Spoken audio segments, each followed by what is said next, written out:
Sir ಈಗ ನೀವು ಕಾಂಗ್ರೆಸ್ಸಲ್ಲಿ ಇದ್ದು ಬಂದವರು, ಒಂದು ಹತ್ತಿರದಿಂದ ಸಾಮಾಜಿಕ ಹಿನ್ನೆಲೆ ಅವನ್ನೆಲ್ಲ ಗಮನಿಸ್ತಾ ಬಂದವರು. ಈ ಪರಿವಾರದ ಜೊತೆಗೆ ಹೊಂದಿಕೊಳ್ಳುವಂಥದ್ದು ಸುಲಭ ಆಯ್ತಾ ಸರ್ ನಿಮಗೆ? ಯಾವುದು ಪರಿವಾರ? ಸಂಘ ಪರಿವಾರವರ ಜೊತೆಗೆ. ಸಂಘ ಪರಿವಾರಕ್ಕೂ ಬಿ ಜೆ ಪಿಗೆ ಎತ್ತನಿಂದ ಎತ್ತ.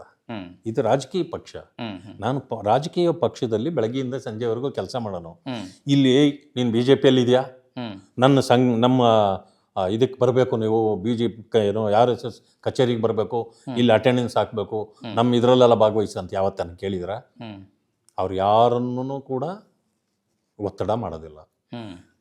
ಯಾರಿಗಾದರೂ ಅವರ ತತ್ವ ಸಿದ್ಧಾಂತಗಳು ಅಲ್ಲಿ ಪ್ರೇರೇಪಣೆ ಇದ್ದರೆ ಹೋಗಿ ನಾವಾಗೇ ಬಂದು ನಿಮ್ಮ ಜೊತೆಯಲ್ಲಿ ಸೇರ್ತೀವಿ ಅಂತಂದರೆ ಮಾತ್ರ ಅಲ್ಲಿ ಅವಕಾಶವೇ ಹೊರತು ಯಾರನ್ನೂ ಕೂಡ ಇದಕ್ಕೆ ಏನೋ ಕನ್ವರ್ಷನ್ ಮಾಡಿಸ್ತಾರಲ್ಲ, ದಿವಸ ಹೇಳಿ ಪುಸ್ಲಾಯಿಸಿ ಆ ರೀತಿ RSS ಅಲ್ಲ. ಆದರೆ ತಾವು ಕೇಳ್ಬೋದು, ಹಾಗಿದ್ರೆ RSSಗೂ ನಿಮಗೂ ಯಾವುದೇ ರೀತಿಯ ಸಂಬಂಧ ಇಲ್ವಾ? ಇದೆ. ಯಾವ ರೀತಿ? ಅವ್ರಿಗೂ ಅಲ್ಲಿ ಯಾರೋ ಹಿರಿಯರು ಇರ್ತಾರೆ, ಏನೋ ಒಂದು ಕಾರ್ಯ ಇದ್ದಾಗ ಹೋಗಿ ನಾವು ಭೇಟಿನೂ ಆಗಿರ್ತೀವಿ. ಇವತ್ತಿಗೂ ನೀವು ಈ ಕಚೇರಿಗೆ ಬರ್ರಿ ಅನ್ನೋದಾಗಲಿ, ನಮ್ಮ ಚಟುವಟಿಕೆಗಳಲ್ಲಿ ಭಾಗಿಯಾಗಲಿ ಯಾವತ್ತೂ ನನಗೆ ಹೇಳೇ ಇಲ್ಲ, ಒತ್ತಡನೂ ಮಾಡಿಲ್ಲ. ಇದು ಅಲ್ಲಿಗೂ ನಮಗೂ ಇರ್ತಕ್ಕಂಥ ಅಲ್ಲ. RSSಗೂ BJPಗೂ ಒಂದು ಸಣ್ಣ ಅಂತರ ಬಂದಿರೋ ಕಾರಣಕ್ಕಾಗಿ BJPಯಲ್ಲಿ ಸಾಕಷ್ಟು ತೊಡಕುಗಳಾಗ್ತಾ ಇದಾವನ್ನಂತ ಚರ್ಚೆ ಇದೆ, ಹೌದಾ ಸರ್? ಇಲ್ಲ, ನನಗೆ ಅದರ ಬಗ್ಗೆ ಅಷ್ಟು ಇದಿಲ್ಲ. ನಾನು ಇಲ್ಲದರದ ಬಗ್ಗೆ ನಾನು ಮಾತಾಡೋದಿಲ್ಲ. ಸೊ ಯಾವುದೇ ಒತ್ತಡ RSS BJP ಮೇಲೆ ಏರೋದಿಲ್ಲ, ಇಷ್ಟು ನನಗೆ ಗೊತ್ತಿದೆ. ಆದರೆ ಏನು ತೊಡಕಿದೆಯೋ ಏನಿದೆಯೋ ನಿಮ್ಮ ಗಮನಕ್ಕೆ ಏನು ಬಂದಿದೆಯೋ ನನಗೆ ಗೊತ್ತಿಲ್ಲ. ಇವತ್ತಿನ BJPಗೆ ಈಗಲೂ ಕೂಡ BS ಯಡಿಯೂರಪ್ಪನವರು ಅನಿವಾರ್ಯನಾ ಸರ್? ನೋಡಿ, ನಮಗೆ ಪ್ರತಿಯೊಬ್ಬರೂ ಅನಿವಾರ್ಯವೇ. ಅವರೆಲ್ಲ ಸೈಕಲ್ ತುಳಿದು ಪಕ್ಷ ಕಟ್ಟಿರೋ ಜನ, ಕೆಂಪು ಬಸ್ಸುಗಳಲ್ಲಿ ಓಡಾಡಿ ಪಕ್ಷ ಕಟ್ಟಿರೋ ಜನ.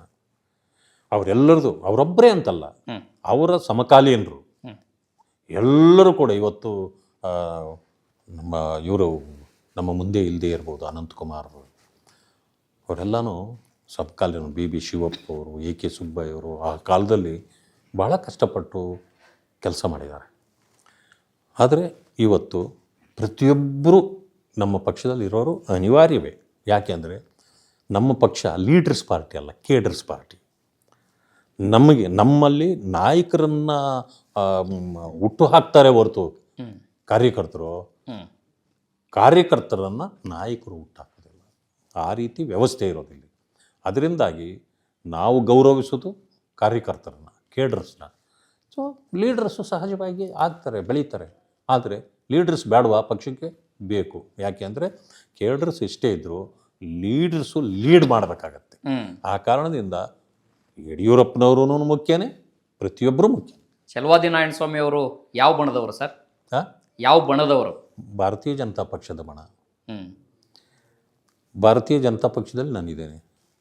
ಪಕ್ಷಕ್ಕಾಗಿ ದುಡಿಬೇಕು, ವ್ಯಕ್ತಿಗಾಗಿ ಅಲ್ಲ ಅಂತ. ಅದಕ್ಕೆ ನಾನು ಹೇಳಿದೆ, ಲೀಡರ್ಸು ಕೇಡರ್ಸು ಇದ್ದಾರಲ್ಲ, ಅದಕ್ಕೆ ನಾನು ಅದನ್ನು ನಿದರ್ಶನ ಕೊಟ್ಟೆ.